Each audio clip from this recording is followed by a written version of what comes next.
the Apollo Hospital neurosurgeons cut through my skull and tried to find something and found nothing. Total empty. So they gave up and just patched it up. Here I am in Delhi with a patched up skull, but no damaged brain. Sadhguru has just had a very life-threatening situation. He had headache for the last 4 weeks. The headache was very severe, and he was, ignoring the headache and doing all because he wanted to do all his normal activities. He was resuming all his functions, all his meetings. He even carried out the Mahashivratri function on 8th of March, despite the fact that he was in agonizing pain. He somehow ignored the pain and he continued with all his meetings. The pain really became severe on 15th of March. And that's when he consulted me, and we knew immediately that there was something sinister happening, the way the pain was worsening. And this was around 4 o'clock. I insisted that we have an MRI, but he had a very important meeting at 6 o'clock.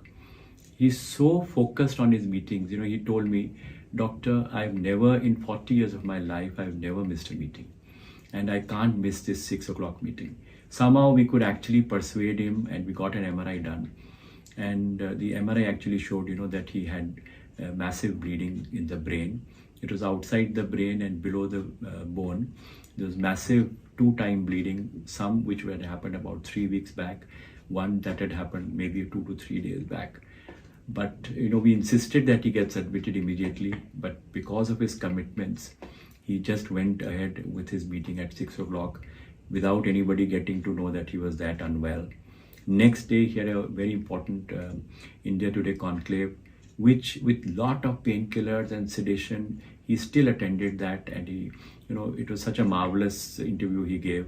And we were surprised, that with so much of pain, so much of painkillers, so much of sedation, he could attend and, complete that meeting. 17th morning, however, he really got very unwell. He became very drowsy while talking. He was, just dozing off.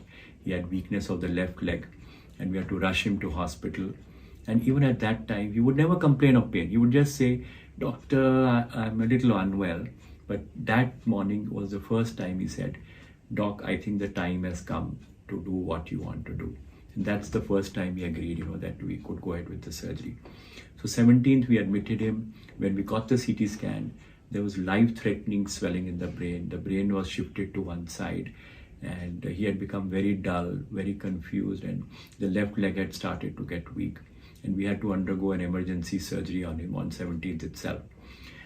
We could get him off the ventilator post-surgery, and he has actually done extremely well, much beyond our expectation. And we were joking with him that we have done what we could, but you are healing yourself. So we are actually seeing the kind of improvement we are seeing is beyond our expectation. He is now extremely well. He is now back to his normal self. All his brain, body, and vital parameters are normal, and he's making a steady progress. I think he's probably healing himself more than what we can do for him. The team from Apollo Hospital, including neurologists, neurosurgeons, ICU care physicians, all the nursing staff, OT technicians, they all worked very diligently to ensure that we achieve the best possible outcome for Sadhguru.